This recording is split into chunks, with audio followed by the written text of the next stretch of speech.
I called the representatives of the watersiders and I issued them what would be interpreted as being an ultimatum and said, unless work is resumed, normal work throughout New Zealand is resumed on the wharf tomorrow, that's today now, then a proclamation of emergency will be declared. One day I was going through my dad's collection and I found an object with an amazing story behind it, and I needed to share it.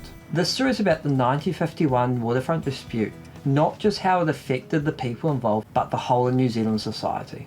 This is it, the small piece of paper and cardboard. It may seem simple, but the story of community and personal struggle, government oppression, means its story is worth sharing. This loyalty card belonged to William Inman, who stood loyal right through the 151 days of the lockout. In 51 he took a punt and accepted work on the waterfront. This card came from here, Avondale Market, but its trail ends here. I don't know who my dad bought it from, meaning I can't follow its trail back to William. But the fact that it was sold and not kept by his family tells you they did not know the meaning behind it and the struggle behind it. But still I managed to track some of William's story down. Halfway through making this film I found this card, which led me to the rest of William's story.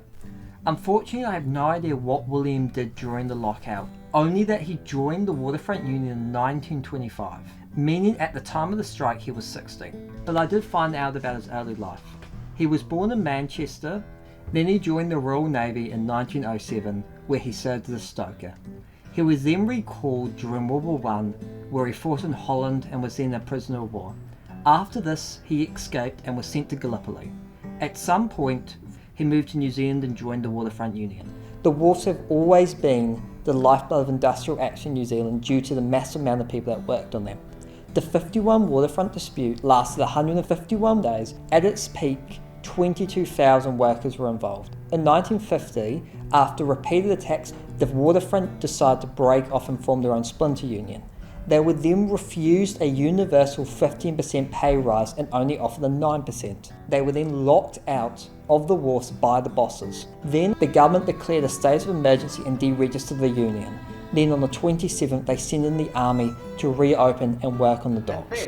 Unless work is resumed, normal work throughout New Zealand is resumed on the wharf, then a proclamation of emergency will be declared.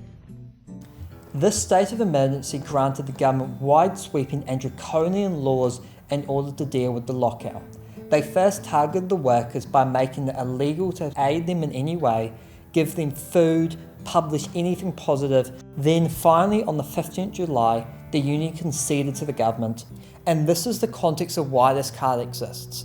It was awarded to those who withstood this government oppression, and these cards were seen as a badge of honour within their communities. I know the broad strokes of this lockout now, but not why it was important. One person who does know this is Dave Beetlegood. There's fascists within, like the fascists without. The war may be over, but they're still about. Capitalism has sort of 10-year business cycles. There's ups and downs, but they're only small ups and downs. So you have booms and busts. So you have the little waves, which are the breathing, and then you have the massive in and outs of the long waves. And this is what it's the struggle that goes on, which underlies all of this stuff. Where did the 51 come from? Well, ultimately it comes from a crisis, a failure of capital to be able to exploit workers enough to maintain the rate of profit. That's the short answer. There's an enemy within, like the enemy without.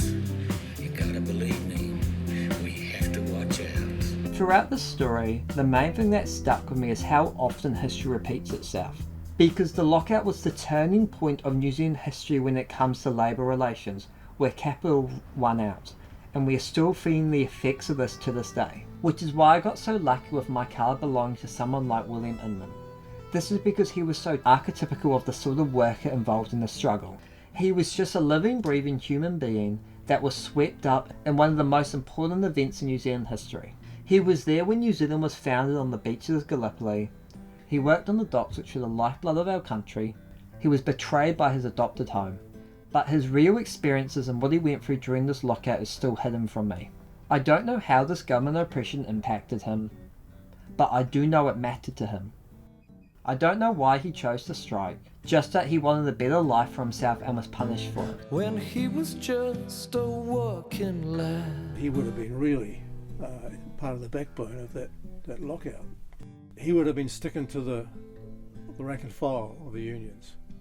And he would have brought with him his militancy from the war, and he would have brought with him the basic culture of the lowest of the low.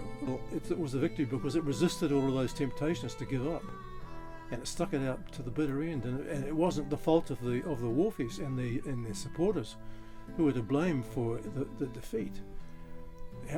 You couldn't really expect them to do more than what they did. What they did was superhuman. You couldn't expect them to do more than what they did because they were surrounded by an international conspiracy to turn them into communists, to turn their own families against them, to make the population of New Zealand hate them because they were aligned to the devil. That's clearly, in my mind anyway, this was a victory. It was a victory for the working class. They stood up and they showed who they were.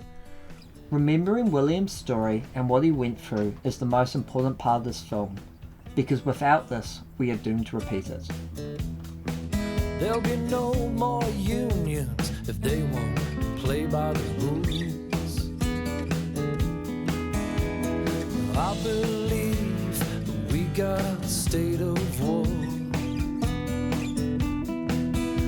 and I can't abide the way they flout